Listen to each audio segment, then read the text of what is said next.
This is a special Truth for a Change program. We are going to do an interview with one microphone of DeeDee Halleck, the founding force behind Paper Tiger, Deep Dish, and really a heavy-duty piece of the public access history. Lately, she's been entangled with some intrigue at Manhattan Neighborhood Network. We are going to talk to her about an event outside the 104th Street Barrio new additional location for MNN, as a result of which she has been banned for 3 months presenting her programming. It is outrageous when we consider the reasons and all that, which we'll get into. It seems that the public needs to know a lot more about what's going on at MNN, and it seems like within the MNN leadership there is less than 100% willingness for transparency. So, take it, DeeDee Halleck. Welcome to the Upper West Side. I was really happy when I moved back to New York City to hear about the Barrio Firehouse, because it's right across town. I live on near 122nd Street, and it's over on 104th Street, and it's an incredibly beautiful facility. It's a renovated firehouse, and they did a magnificent job with the renovation.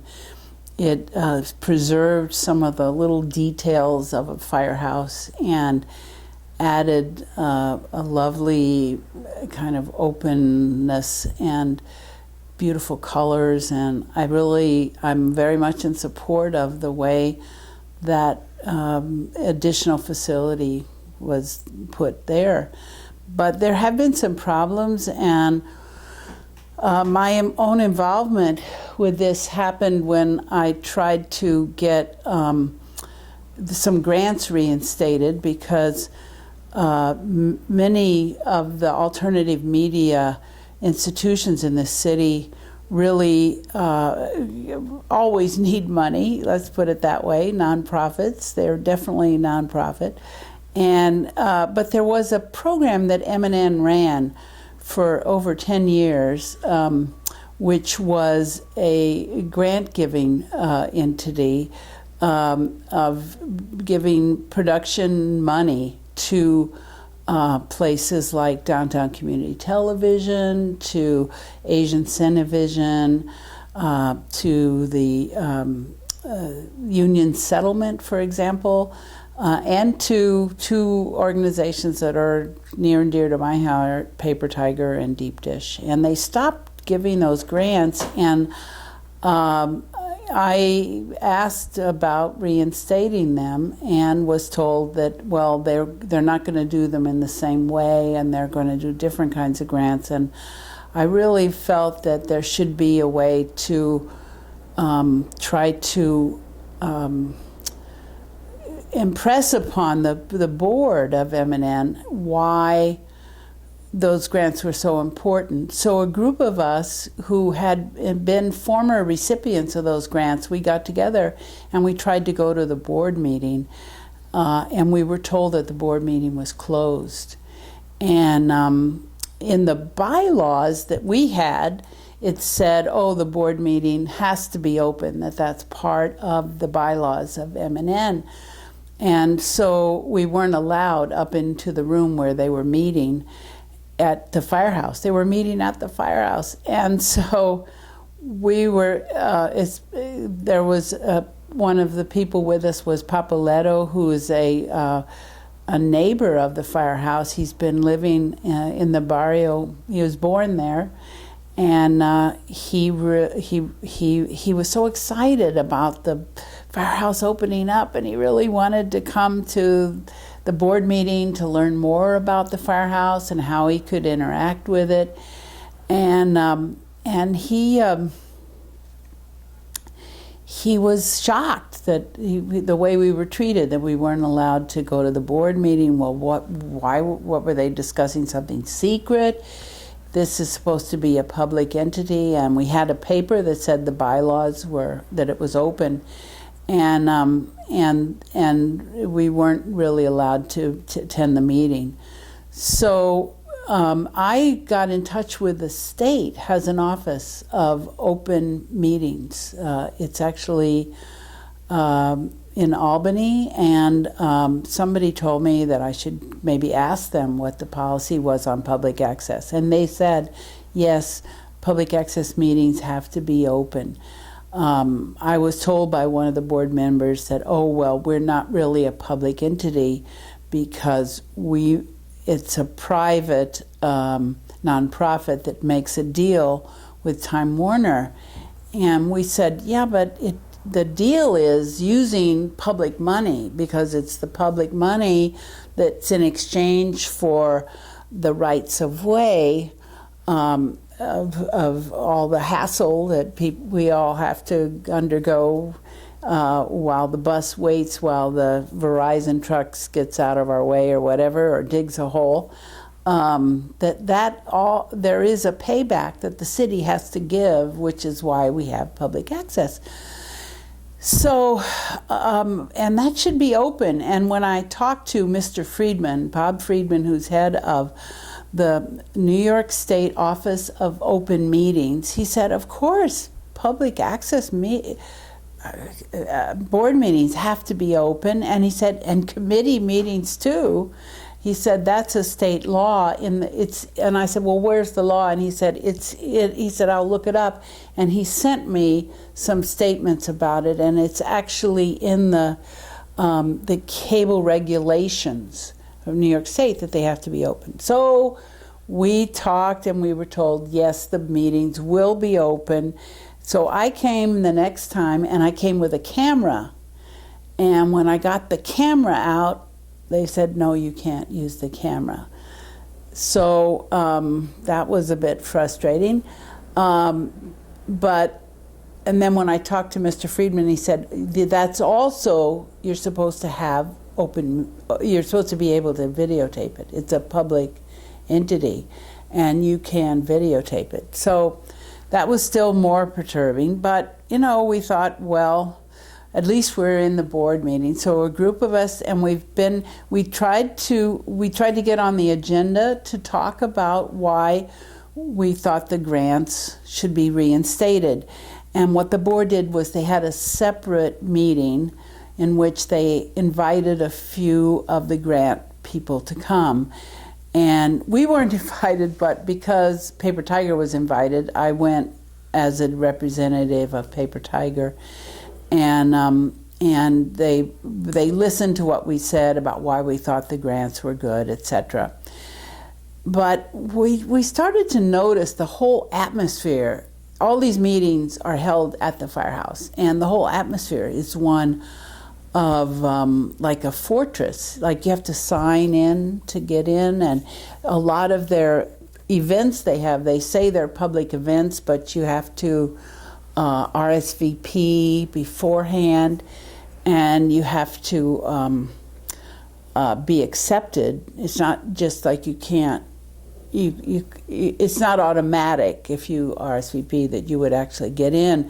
They have had some public events, but they weren't doing. It's little dead when you go there. It's kind of like cold, and actually MNN at 59th Street looks a lot more warm, and nobody asks you nobody interrogates you the way they do at the firehouse. And all of this was very disturbing, especially to Papoleto, who feels he remembers when it was a firehouse, and he used to hang out and sit on the fire engines, and the firemen were pretty friendly, but it's not a friendly place right now. So but they kept saying, well, we haven't really officially opened it yet, and we don't have our policies complete.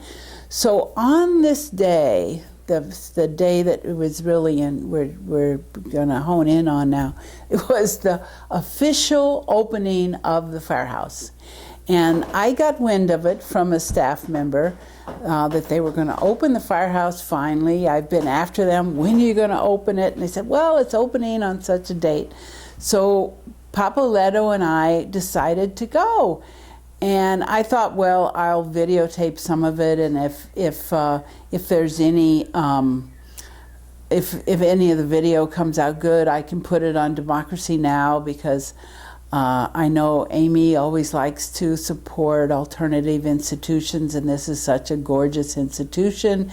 Maybe we could get a piece of it on Democracy Now! So that was really what was in our heads, and we had no intention of disrupting the meeting or asking any of the questions, which we do have a lot of questions, but we're not going to ask them. We weren't going to ask them at this meeting. So we get there, and we were told we weren't allowed in. And so I had my camera, and I thought, well, I'll just videotape the people coming to the presentation. And it was interesting, because when you look down the street, if you see somebody with a suit on, there's a fairly good chance they were going to go to that meeting. If they were a white person, you knew they were going to go to the meeting. Yes, they were invited. So they would come in and they would walk in, and most of those people didn't have to sign in at all. And they were the Manhattan Development Corps, the New York City Development Corps, the New York State Development Corps. Scott Stringer, who's the borough president, of course he can come in. It's his house.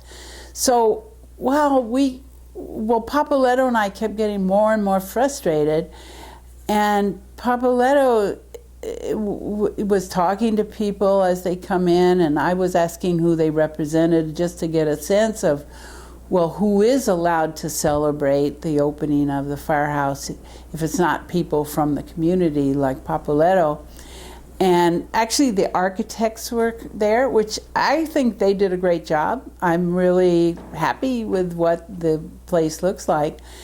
There was a guard. Actually, it was interesting that the person who had the guard that was packed, and actually in the tape you can see when he lifts up his suit jacket, there's a holster underneath.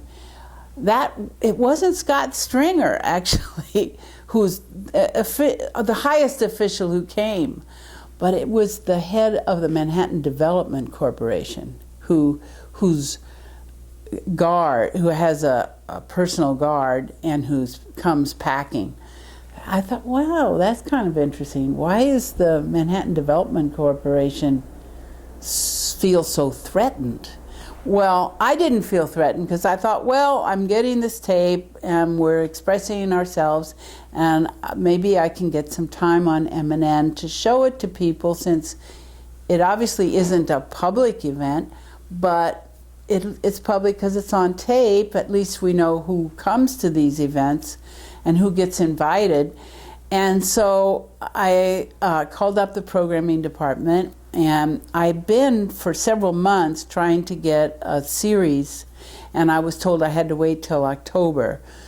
But I was told that, well, I could have a special. So I thought, well, that's pretty good. I'll just put this tape on as a special. And lo and behold, the practice of MNN, which is similar to all public access, is that they put on the tape without preview. And they did put it on once. The reason they do that is because then if there is something bad, they could get sued. So they do preview it. And so when they previewed it, there was a part that they didn't like. And I mean, I think they didn't like the whole thing, because it looked like there were some problems with transparency and a kind of public space there. But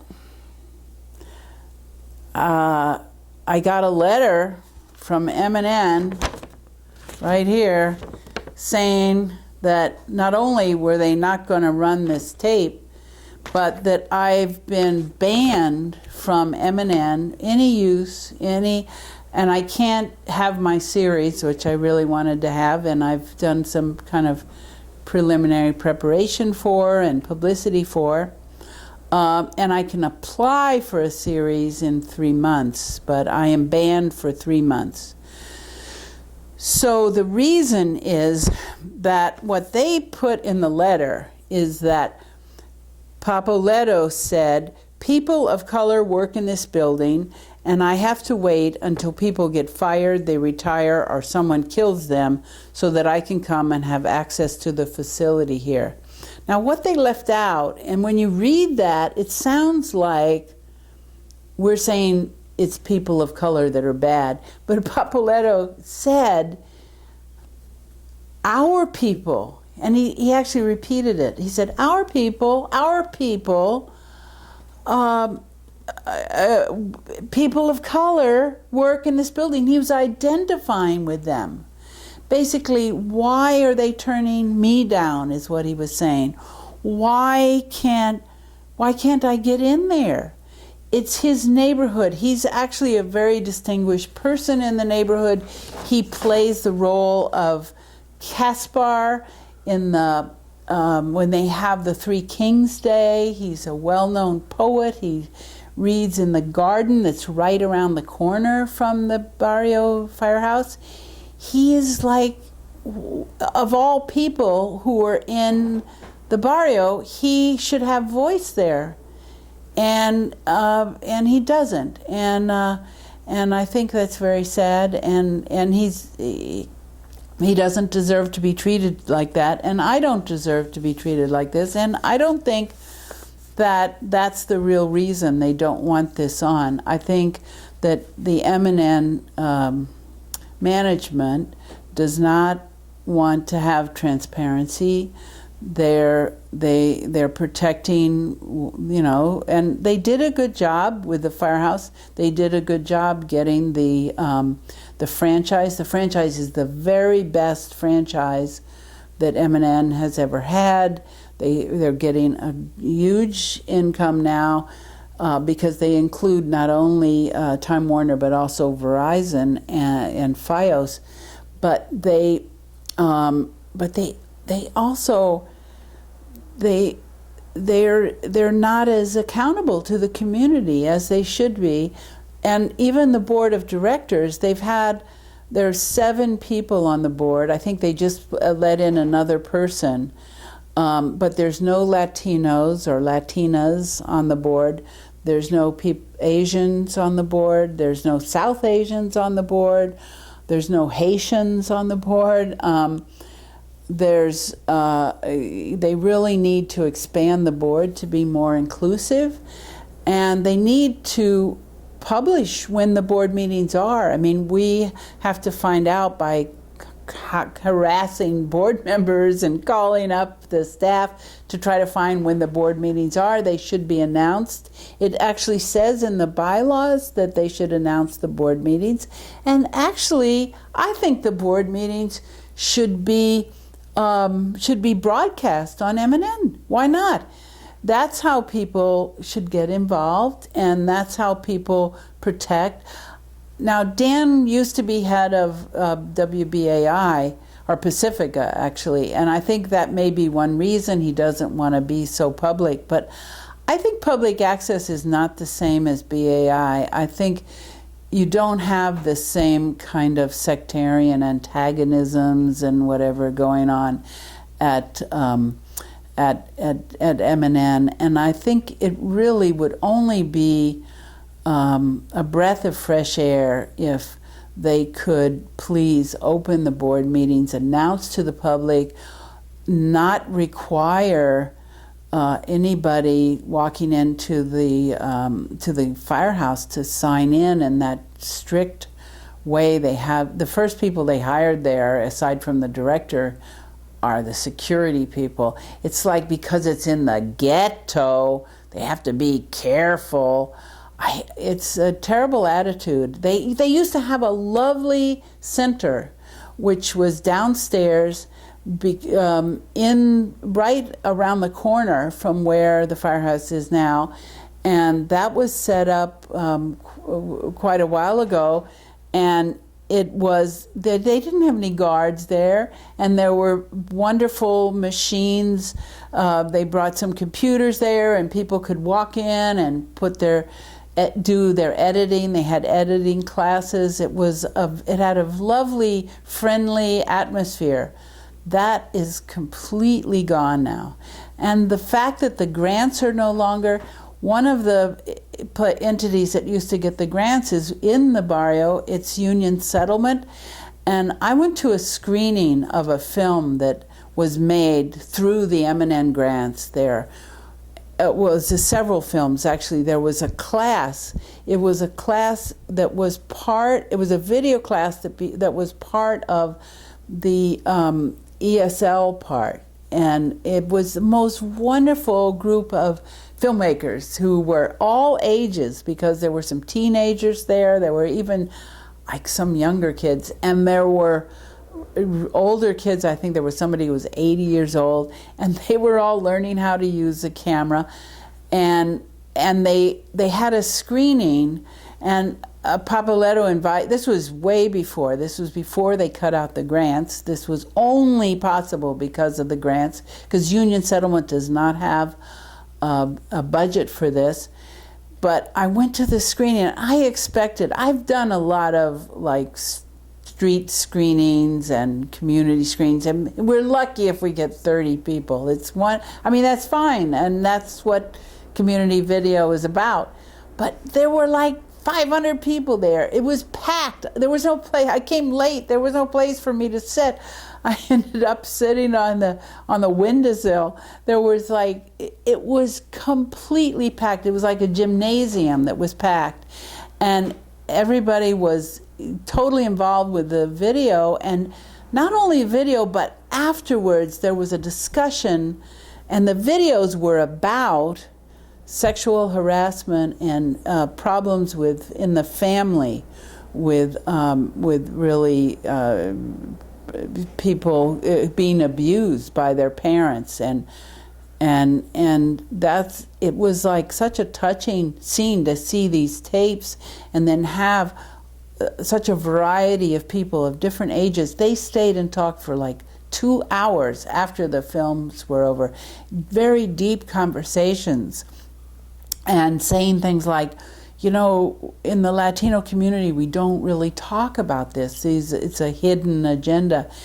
And it was just it was probably the best film screening I think I've ever been to. I was so impressed with it. Papoleto and a wonderful woman, Melissa, were the teachers of that class, and I think they did an extraordinary job.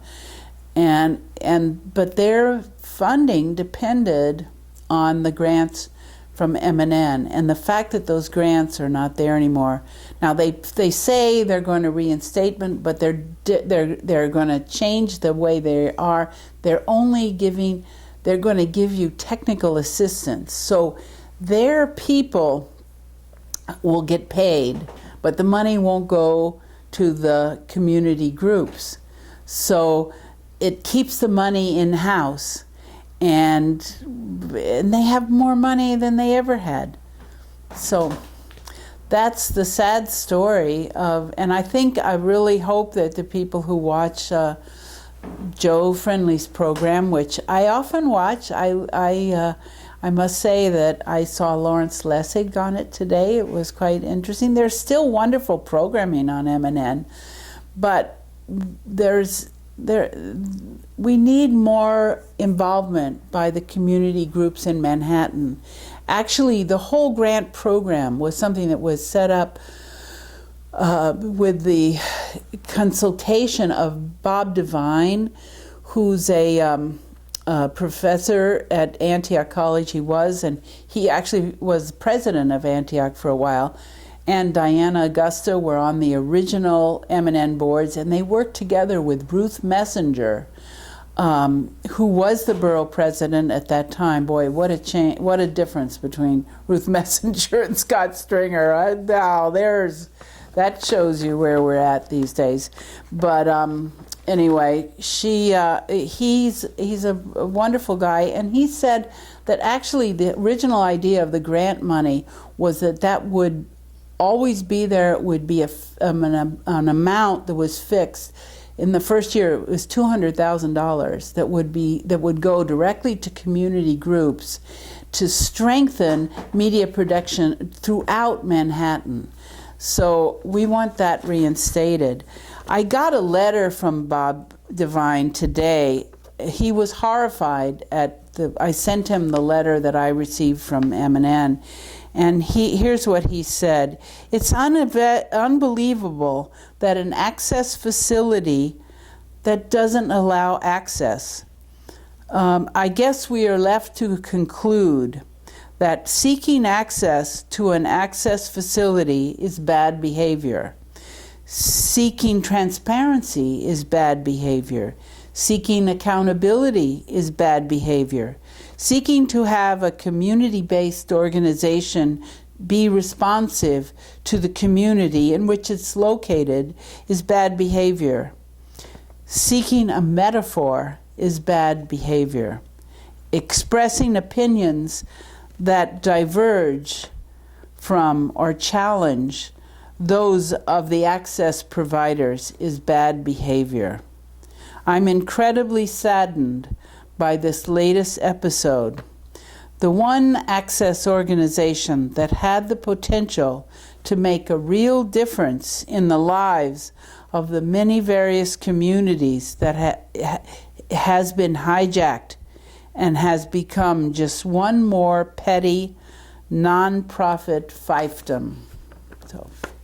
Now, even with the microphone on you, I think they can hear me. Watching the video of your trying to get in, you were there the video has you there for something of the order of 20 minutes. Yes. In which you already are being denied entrance. And so the statement by Papoleto that they're complaining about was just something in desperation after all this frustration. Yes. So the wrongdoing, as your friend points out, is keeping you out in the first place. Yes, we were there, we were so frustrated, and also seeing that actually, you know what really got me was the fact that all these people, you could tell, people there on that street, there are not that many people wearing suits.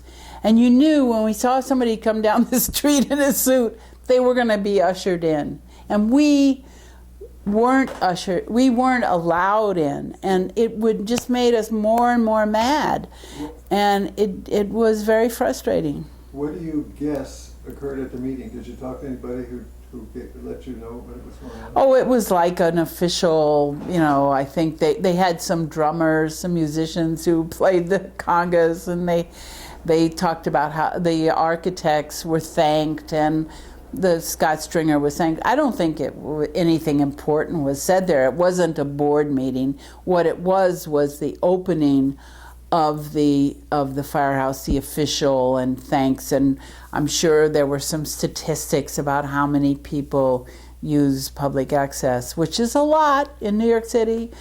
But community groups aren't using it like they used to. That's different. So it was courting favor with the powerful? It was thanking the sources of their largesse, which, is a proper thing to do, but not at the expense of keeping out members of the community. And their board meetings haven't been open? The board meetings are now open. They've always been open by the bylaws, but the first one we tried to go to, we were not allowed in. But they are meeting, and people can go. You should call up if you want to go and find out when the next board meeting is. Who do you call? And I would say you'd call probably Zenaida Mendez is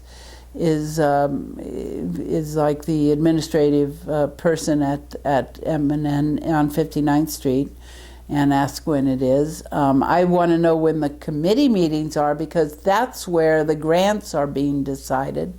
And I don't think it's proper for them to keep the money in-house and not give the money out like that whole program was designed to do.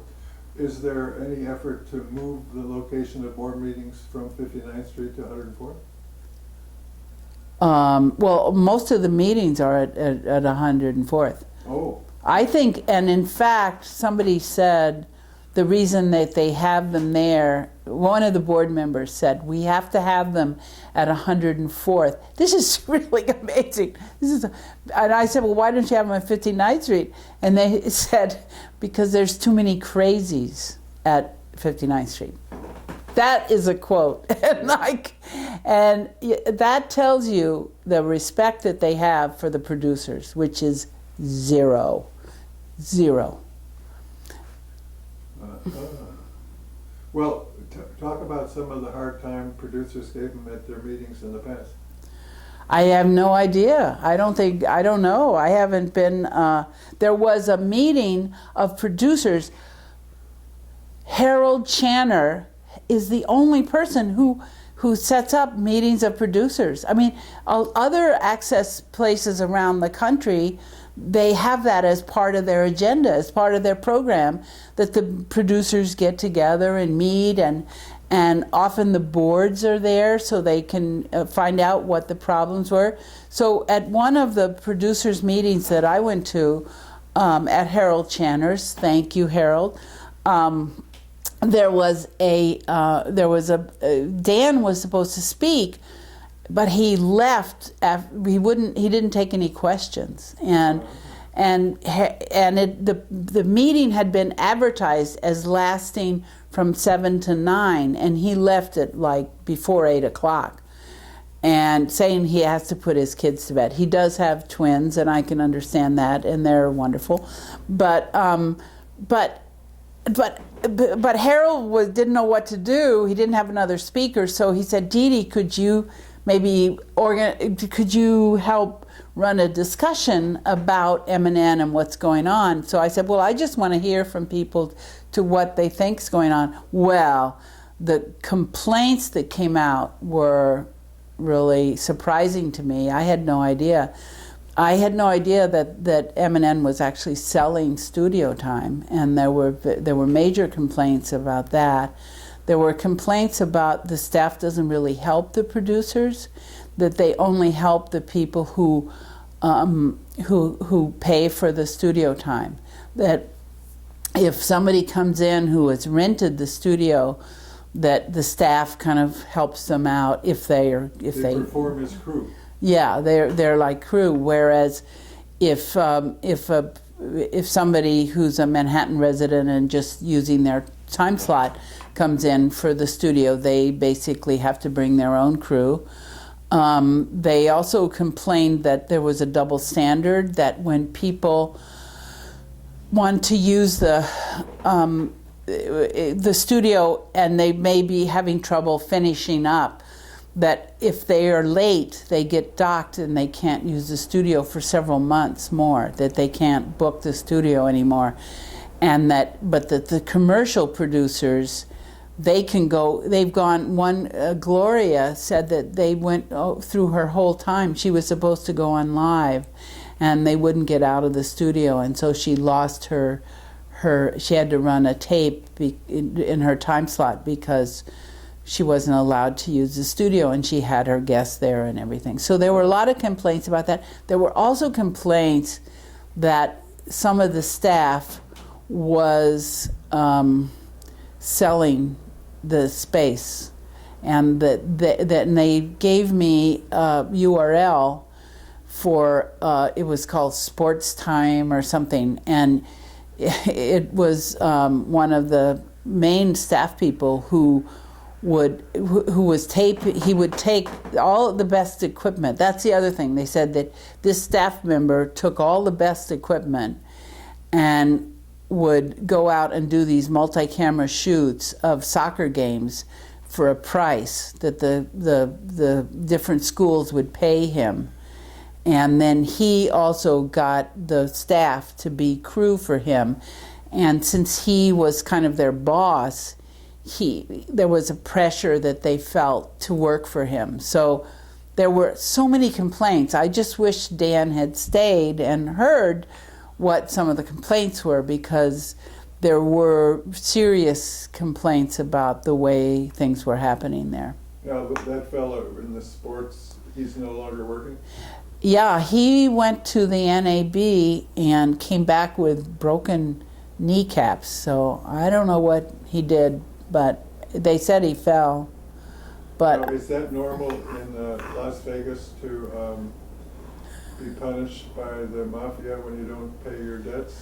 I don't know what the punishment was or if he was punished, but I do know that right now M&M is still paying him severance and some kind of, because he was in Las Vegas supposedly for MNN. So they're also paying his whatever workman's compensation or something. So, but he's no longer there. But it's too bad because there's some wonderful staff at MNN that have been there many years, and there was an attempt at one point to organize a union. And a few people who were doing the organizing were the first people fired. So there's no union.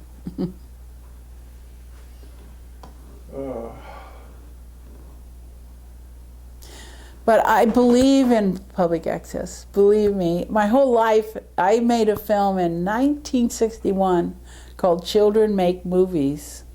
And I had a class at Lillian-Wald Recreation Rooms and Settlement on Avenue D and Houston Street. And the kids made a movie. And I've been a big proponent of everyone being able to communicate in this with this new technology. And that's what I've pretty much spent my life doing. And I think we have a wonderful resource with public access. And people say, oh, it's nowhere, but it is growing. Actually, Amy Goodman just spoke did a broadcast from the Marin County Community Media Center, where Michael Eisenminger is the director. He worked for many years at MNN. And he was a wonderful paper tiger person, and he put together that studio. It was from the ground up. In something like 2 weeks, he told me, because he was wondering about. He kept asking me what was happening with the firehouse, and I said, well, they're still getting it ready. He said, why is it taking 2 years? That it's 2 years since the actual physical place was finished, that the actual wiring and everything has taken way too long, because he put together his cinder in 2 weeks. 2 weeks. So there, I don't know, different ways, different folks for different strokes. What is the financial condition of MNN? Beg your pardon? The reserve funding? MNN is awash in funds. No, but they still owe some money on the firehouse. The building did cost, and I think they took out a loan. But they are getting more funds this year than they ever got. I think it's almost $7 million that the yearly budget is, and it's hard to, I just wish that I want to see more classes. I was told actually at one point that they're not going to even have the classes, that they're going to outsource the classes. I said, what does that mean? And like this summer, they had the GAP, the Global Action Project, did the classes at the firehouse. But when I talked to people at GAP, they said it was just a couple of days a week. It wasn't like a full schedule, and they didn't pay very much. That's what I heard. So in summary, the governing board of MNN does not want crazies. That is to say, they don't really want full public attendance? Well, I think they don't want anybody attending at all. I mean, it's definitely, they are, nor do I feel like they really open the firehouse to participation. There's something called, there was a day of, in East Harlem, it was, I forget what it was called, Special Sabado or something. And I went, and there was open houses at the museo and at Julio Burgos Community Center and the firehouse. And I went and I thought, well, let me see what's going on. I didn't go to Julio Burgos, but I did go to El Museo, and it was fantastic. There were like 300 people there, and there was a poetry reading and by high school kids. It was so alive, and there were people flooding the halls. It felt warm. It felt just thrilling, beautiful. I went to the firehouse. It was dead. There was no one there. There was the guard was at the door, making you sign in. Nobody made me sign in at El Museo. Nobody. So you go into the firehouse, and they said, well, there's a tour going on. And I said, well, could I see it? And they said, yeah, just go up to the 5th floor. But then they had to wait till somebody could accompany me to the 5th floor, or 4th, whatever, 3rd floor maybe it was, I forget. So I go upstairs, and there is Dan and Iris, the director, and one guy and his wife. And he lives in Long Island, but his father used to be a fireman in the place. But there were no kids. There was no, all the machines were dead. Like if I was having an open house, I would play video, I would play some youth channel stuff. I would have it look like this is a happening place. It was cold, it was dead.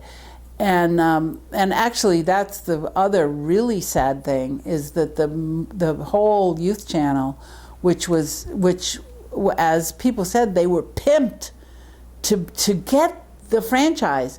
They had all these young people who were doing the youth channel go to the city council, talk to different city officials to talk about what a wonderful thing the youth channel was. And that was supposed to be in the firehouse. And in fact, originally planned, it was going to be the 2nd floor was all youth channel. Now it's one closet in the firehouse, and there's very little staff. And the one person on the staff had to sign in when he came to the opening.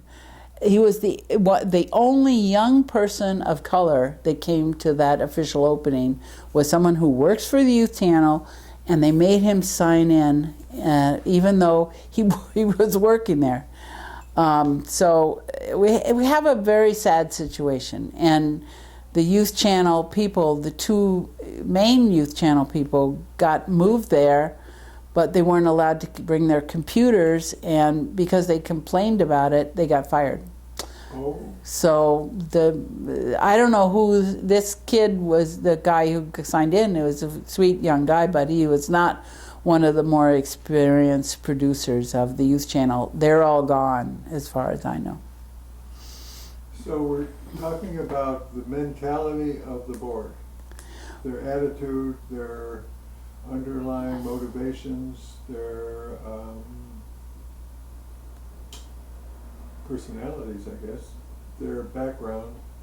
I just think we're talking about an institution that is becoming institutionalized and needs the people to speak up and say how they want it to run and be more involved in the running of it. And it's a wonderful resource. We've got to take care of it. We've got to make sure we find out how it's run and give suggestions about it, and get the media activists back there. That's the thing that is the most upsetting. It used to be there were a lot of people who had experience teaching and being involved with media activism. None of those people are there anymore. None. They've all had their jobs removed or whatever. So You get some people who, you know, the new people who are hired, a lot of people who come from broadcast television who don't have that kind of background of really fighting for alternative media. And that's what we need to do.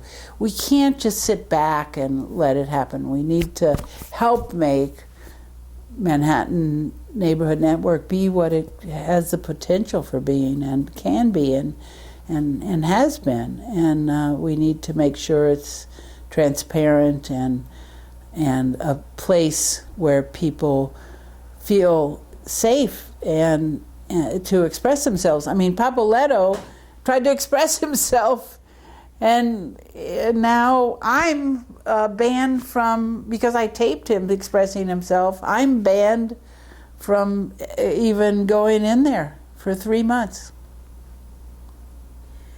You've had experience with a variety of other cities, public access, I guess. Can you make some comparisons?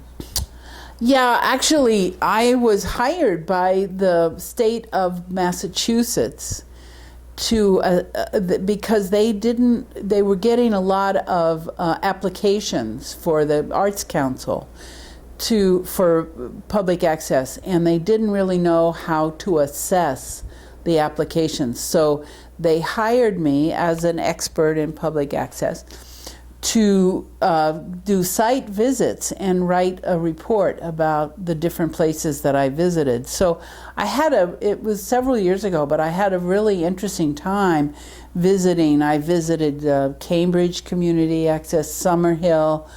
I visited Falmouth and Provincetown, the radio station in Provincetown. It wasn't the public access, but it was really interesting. And what Falmouth does, there's a wonderful woman, Rogers, I'm forgetting her first name, who is the director. And it's a tiny town. Actually, it's not all that bigger than Woodstock, and actually it became a big model for me because I have a house in Woodstock and I was trying to help improve the public access there. And it's a similar city in that it's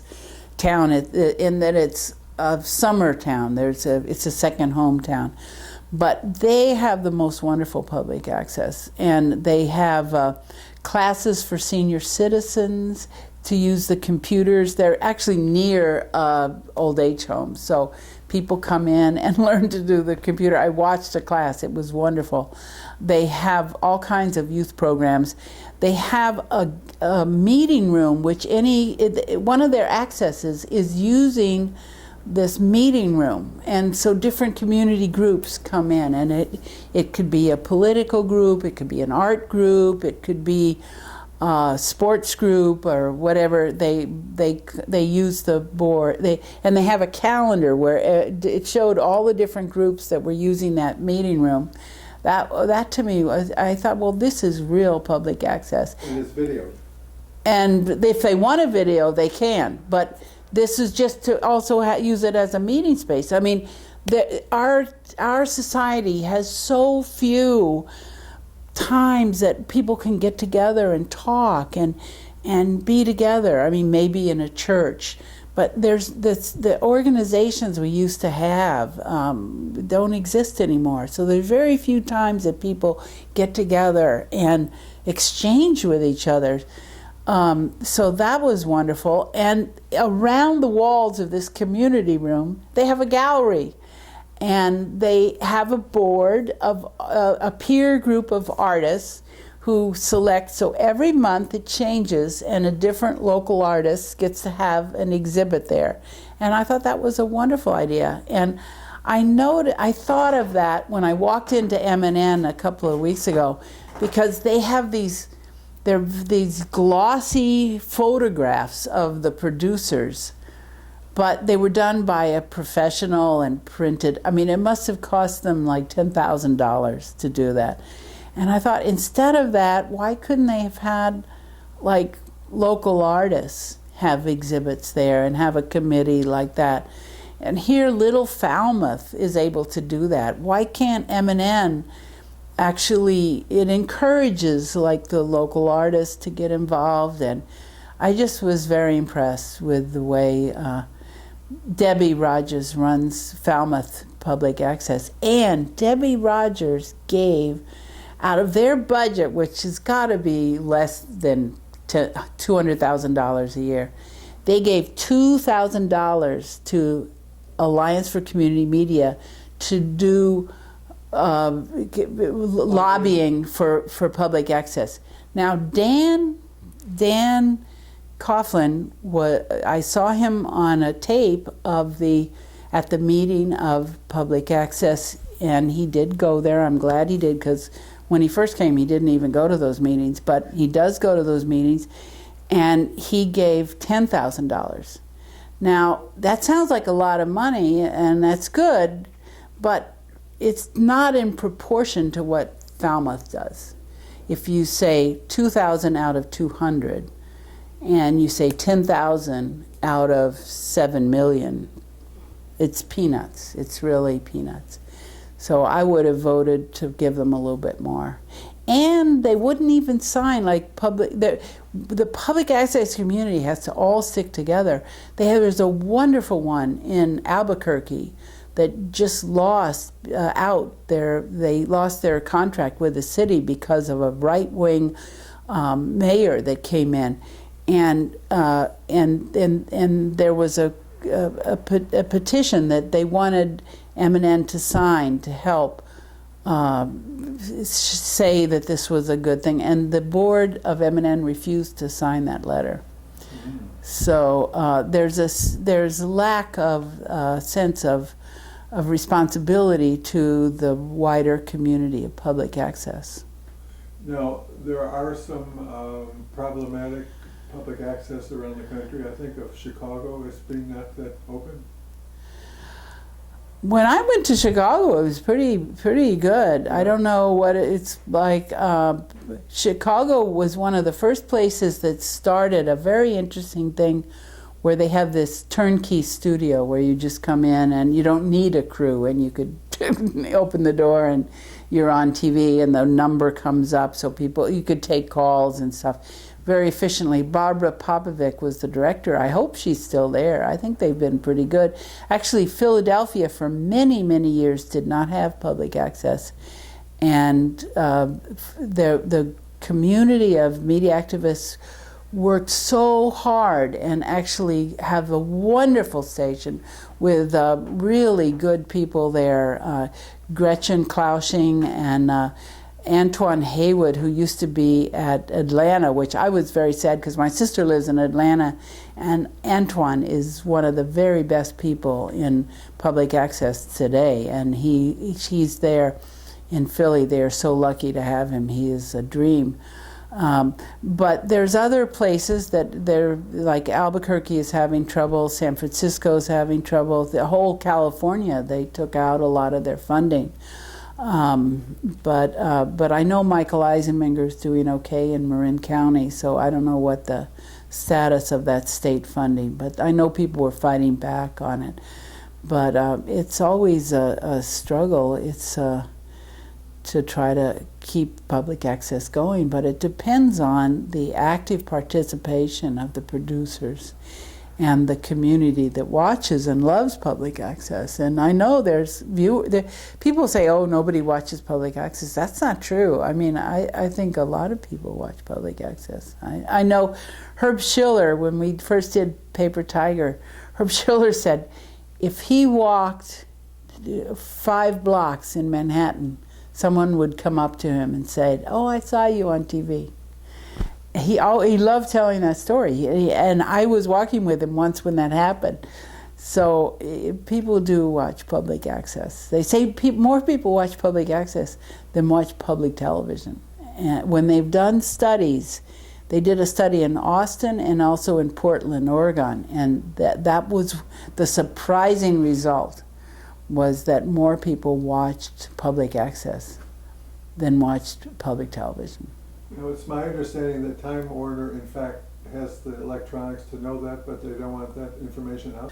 Years ago, we knew somebody who worked at at Time Warner and was doing some video for them, and she said, oh my God, she saw the stats, and she said it was incredible that they definitely, they know that a lot of people watch public access. And also, when they were in the hearings in the city, when we fought, there would be no public access in New York City without Paper Tiger and fairness and accuracy in reporting. We got together and formed NYCRM, New York Citizens for Responsible Media, and we made cardboard TV sets and cardboard cameras, and we marched in front of, as props, we marched in front of Time Warner, and we testified at the city council hearings. Kathy Scott was an incredible leader, wonderful Australian, and we made it happen, really. And that's why we want to make sure it stays alive. Hi, I'm Jesus Papoleto Melendez. Everybody knows me. I'm one of the original founders of the New Rican Poets movement, and I was born and raised here in East Harlem. We're on 104th Street between Lexington and 3rd in front of the MNN studios, where the firehouse used to be here when I was a kid. I'm being banned from coming in today, although there is a community meeting here that's open to the public. Politicians are going to be here, all kinds of people from outside our community. But I live in this community and I'm not being allowed here. Hi, good morning, how are you? Good morning, how are you? Good. New York one. Yes. Hello. Morning, hi, how are you? So you're letting the press in? Can we come in for Democracy Now? Hi Peter, how are you? Good. You know, we would like to come in, and I understood this is the official opening, and we'd like to... I live in the community. Good morning. Good morning. Good morning. Good morning. If you have my image, then I can't. I have no control. I won't put your image in. I'm Norris Chumley, the chairperson of Manhattan Neighborhood Networks. Good evening. I'd like to call this meeting to order, please. Are you videoing? Yes, This, I understand, is being recorded. yes it is. I'm sorry, it is not allowed to make any recordings of any kind at our meeting this evening, so I have to ask you to stop your recording immediately. I was in touch this afternoon with the Executive Director, Robert Freeman, of the Committee for Open Government. They are public entities, and there's many, he said there's an enormous amount of case law on this. He gave me a copy. I have a copy of the law Ms. here. Halleck, I'm the chairperson of the Board of Manhattan Neighborhood Network, and I am saying now that it is not our policy to allow recordings of any kind at this meeting tonight. I So think you need to stop the recording immediately. You do not have our permission. Well, I think you'll have to see if this is. I got a legal opinion. If you have a legal opinion, Excuse me, Ms. Halleck, are you going to record this meeting? I am or not? recording. Yes. Then I call this meeting adjourned immediately.